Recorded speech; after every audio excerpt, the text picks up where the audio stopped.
Friends, आज हम class 6 के लेसन 3 द स्मार्ट विलेज, साफ़ सुथरा और प्यारा प्यारा गांव उसका हम रीड करेंगे।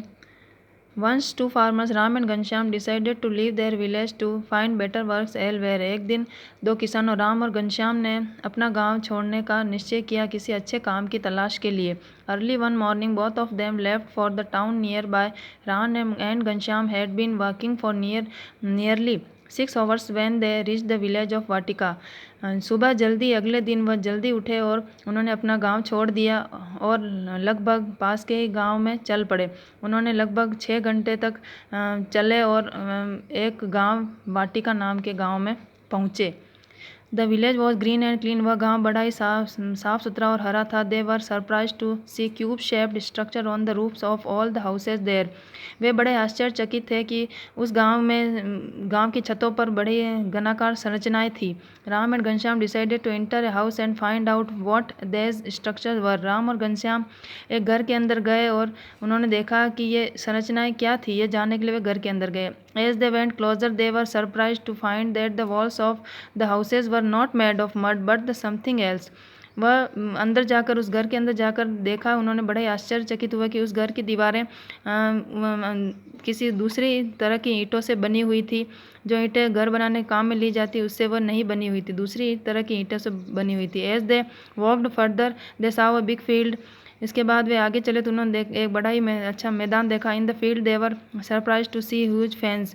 उस मैदान के अंदर वो बड़े बड़े पंखे देखकर बड़े आश्चर्यचकित थे। They came towards the field and notice and old man. वह वापस उस फील्ड की तरफ आया और उन्होंने देखा कि वहाँ पर एक बूढ़ा आदमी था। They went up to him. वे उनके पास गए एंड आस्क्ड हिम और उनको बोला कि what are these strange things. ये बड़े आश्चर्यचकित चीज़ें क्या है। The old man happen to be Hari. उस बूढ़े आदमी का नाम हरी था। The sarpanch of the village. वह गांव का सरपंच था। He told them. उसने उनको बताया the fans you see are actually wind mills. जो तुम ये पंखे देख रहे हो विंड मिल्स है। Use to trap the wind energy. इससे बिजली का उत्पादन होता है। With the help of wind mills electricity produced which is use for our street lights come I will show you around. जो तुम ये बड़े बड़े पंखे देख रहे हो इससे बिजली उत्पादित की जाती है और हमारी इससे घरों में लाइटें जलती है। The sarpanch explain to them that the houses were constructed with ash bricks. जो तुम इसमें घरों के अंदर जो ईंटें देख रहे हो वास्तव में राख की बनी हुई है। These were different from the usual material. यह इसमें जो पदार्थ काम में लिया गया है वह दूसरा पदार्थ है। Use for making regular bricks. जो उन ईंटों को बनाने में पदार्थ काम में ले जाता है वो नहीं है। Ash bricks he said were made with the ash left over waste was burned. यह जो हम कचरा जलाते हैं उसमें जो राख बचती है उससे ईंटें बनाई गई है। The strange cube shaped structure on them were used to generate electricity from sunlight which was then used to light up houses। जो तुम ये संरचनाएं देख रहे हो, जो ये घनाकार संरचना देख रहे हो इससे भी बिजली उत्पादित की जाती है। ये सौर ऊर्जा का प्लांट है जो घरों के ऊपर सूर्य से बनी हुई ऊर्जा से इसमें लाइट उत्पादित होती है। The sarpanch then invited Ram and Ghanshyam for dinner to his house. Ram और घनश्याम को सरपंच ने अपने घर पर रात्रि के भोजन के लिए बुलाया। They were amazed to see that the food of in his house was being cooked not a wood or coal fire but on gas stove. वह दोनों बड़े आश्चर्यचकित है कि उनके घर में जो खाना बनाया जा रहा था वो लकड़ी और कोयले के ऊपर नहीं बनाया जा रहा था बल्कि गैस स्टोव पर बनाया जा रहा था। Hari explained that the gas used for cooking was biogas. Hari ने बताया कि वो जो गैस यूज हो रही थी वो बायोगैस थी। It was made from the cow dung in the biogas plant in the village. Ram and Ghanshyam were also surprised to see that his house had light that came on the touch of a switch. उन्होंने उनको बताया कि जो biogas होती है वह गाय के गोबर से उत्पादित की जाती है और इसका प्लांट गांव में है। राम और घनश्याम बड़े आश्चर्यचकित थे कि उनके घर में लाइट भी स्विच को दबाने से चलती है। Ram and Ghanshyam asked the sarpanch to tell them how his village was so modern. Ram और घनश्याम ने सरपंच से पूछा कि आपका गांव इतना आधुनिक कैसे है। Hari told them a true story. Many years ago there was a village next to their village.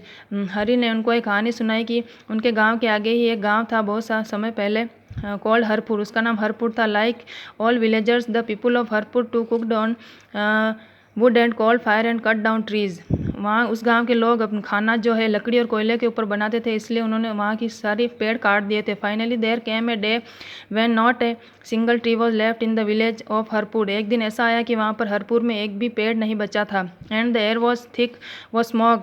हवा भी बहुत ही दूषित हो गई थी, जिसमें सांस लेना भी मुश्किल था। ग्रेजुअली धीरे धीरे all the fertile soil of the village got waste away as there were any trees to hold the soil. The inhabitants of Harpur had sadly leave their village and settle elsewhere. वहाँ पर मिट्टी भी नहीं बची थी, मिट्टी का कटाव भी हो गया था, जिससे कि पानी भी वहाँ नहीं ठहरता था, बारिश का पानी नहीं ठहरता था, और पेड़ नहीं होने से वहाँ पर उपजाऊ ज़मीन भी नहीं बची थी।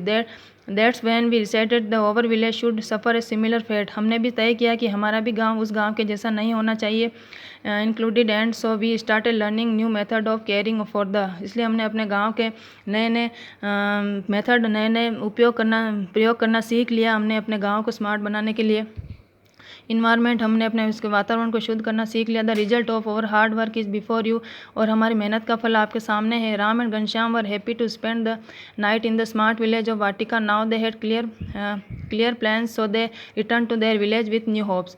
इसलिए राम और घनश्याम बड़े ही खुश थे उस गाँव के स्मार्ट विलेज में, उस प्यारे से गाँव में एक रात बिताकर, वाटिका नाम के गाँव में।